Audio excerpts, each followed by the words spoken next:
Shana Tova, everyone. Shana Tova. Did you know? Good Yontif, Good Yontif. Good Yontif. Is this a Good Yontif crowd or a Shana Tova crowd? Good Yontif. It's a Good Yontif crowd, we think. Shana Tova. What do you think, Rabbi Raf? Did you know that you can actually teach an old dog new tricks? For real. Recently on the news, there was a special interest story about a man who wanted to help older abandoned pets get adopted. He took in a series of dogs who were the least likely to find good homes because they had bad habits and were not properly socialized. He spent a few weeks with these dogs, working very hard to teach them basic things like drop stay, heel, and refraining from begging at the table. All of these dogs were significantly over the age of youngster, and all of these dogs learned the new tricks. It wasn't easy. It took this man hours of patient time, but it was possible. And the result, getting all of these dogs adopted into loving homes, all of them, that was worth it. Well, most of the year, we are the old dogs, sticking to our own patterns and habits. And then a new year comes along like this, and we're reminded that we're supposed to be learning new tricks. We're supposed to change. On Yom Kippur, we're supposed to be shocked into the realization of what happens if we don't, in fact, change. On Rosh Hashanah, it is written, on Yom Kippur, it is sealed. On Rosh Hashanah, though, that change is supposed to be affected by observing a birthday, the birthday of the world, a new chance for something else to happen. Sometimes, though, while we do set about making resolutions to be a little more patient, a little more kind, a little less lazy, we spend more time focusing on what other people have to do to change. Look at the world around us. Look at the white supremacists and the Nazis. Look at Antifa. Look at all the hate out there. Look at the crime. Look at the racism. Look at the evil out there. But where red states are getting more red and blue states are getting more blue, where synagogues are forming that have one political point of view, and where dinner tables are getting smaller and less inclusive of different points of view,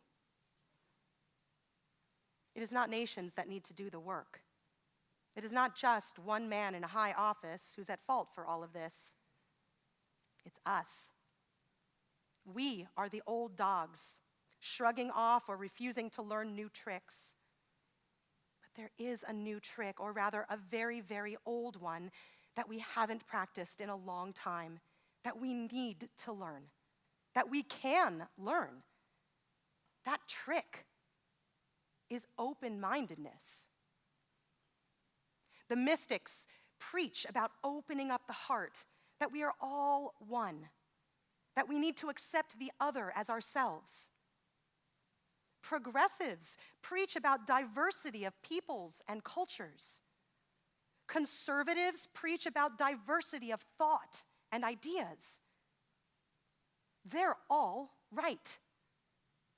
But how do we become open-minded when most of us think we already are? Come on. I know that's what we are all thinking. Yes, all those closed-minded people need to open up their minds, and they need to come to see things my way, the right way. I am open-minded, but they are not. I am working for the good in society, but they, those people who disagree with me, they have evil intentions and motives. They are filled with hate. I am filled with love. Well, if there is one book that you read this year, even this week, I would very much encourage it. It is short. I read very fast, but I did read it in one evening. It is called The 3 Languages of Politics by Arnold Kling.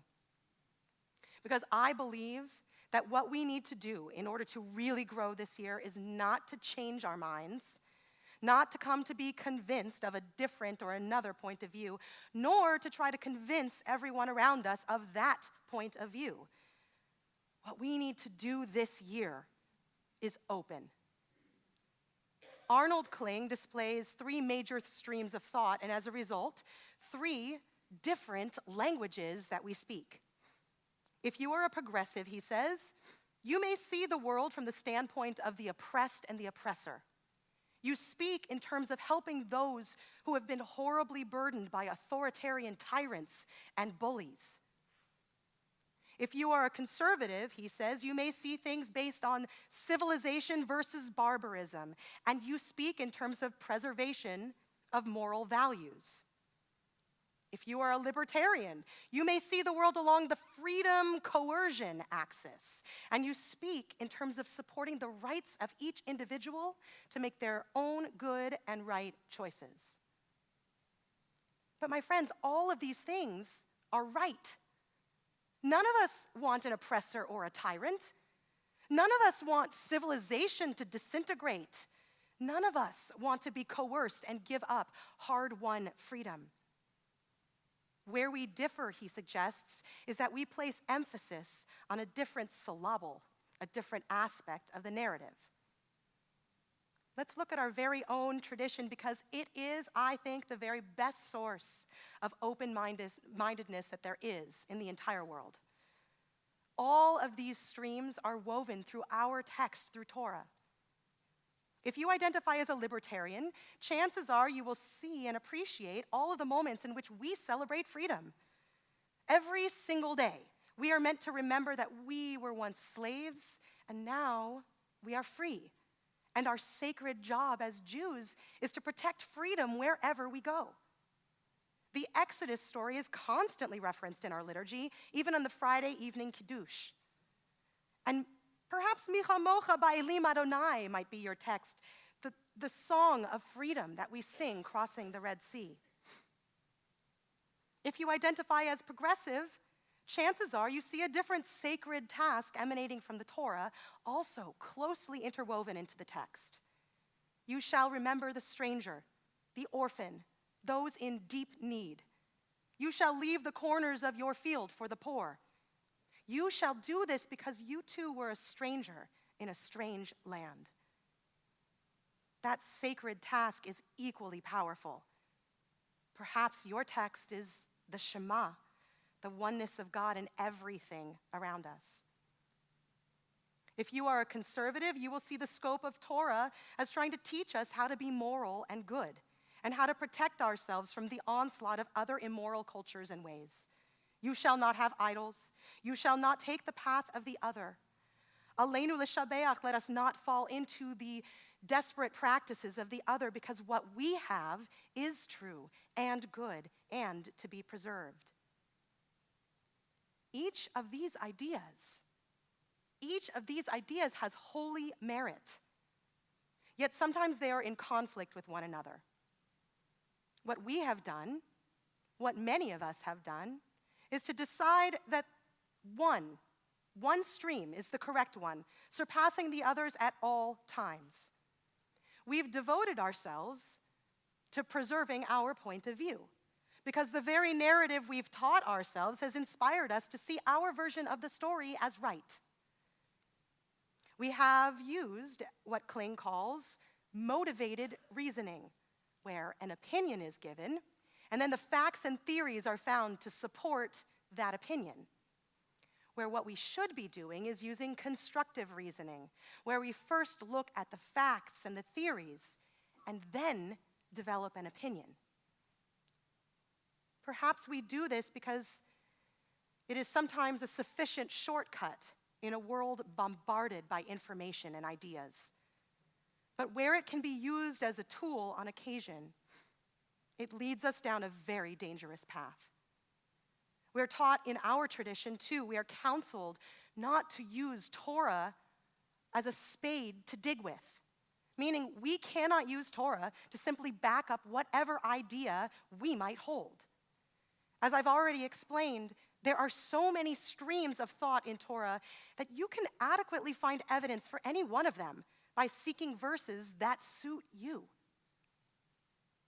I am very proud to be here at Temple Judea, where our senior rabbi allows all thoughtful ideas to be expressed, and where we, as a clergy team with diverse views, support and talk with one another. I believe strongly in freedom of the pulpit and would never question any colleague's right to express what they believe Judaism is telling us. But we cannot use Torah as a spade to dig ourselves into the bunkers of our own opinions.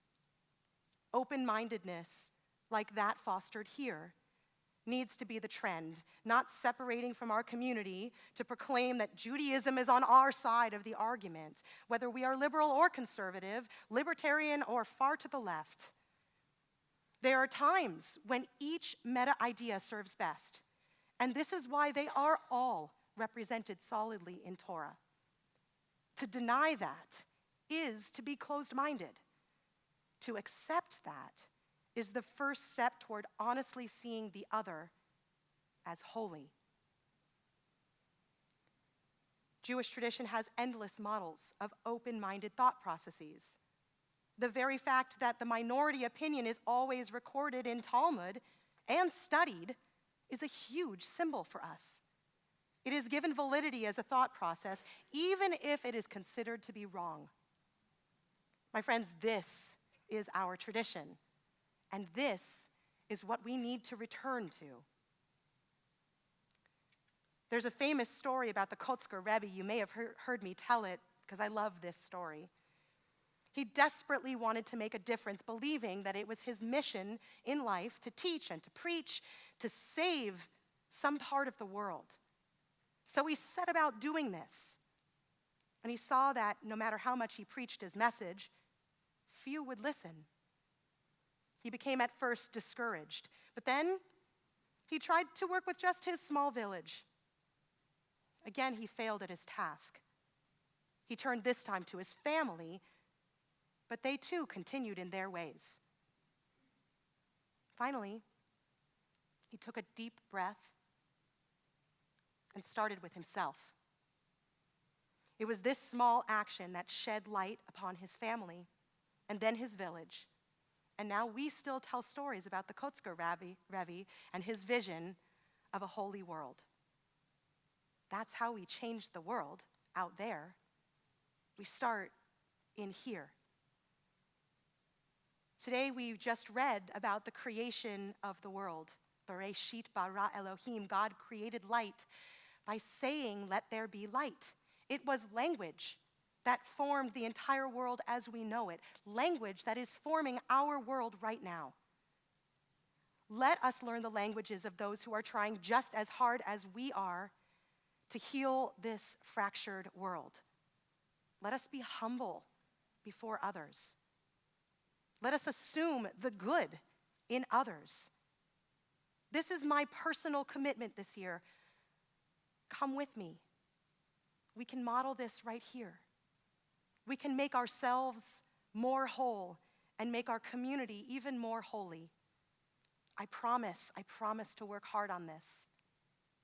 Will you?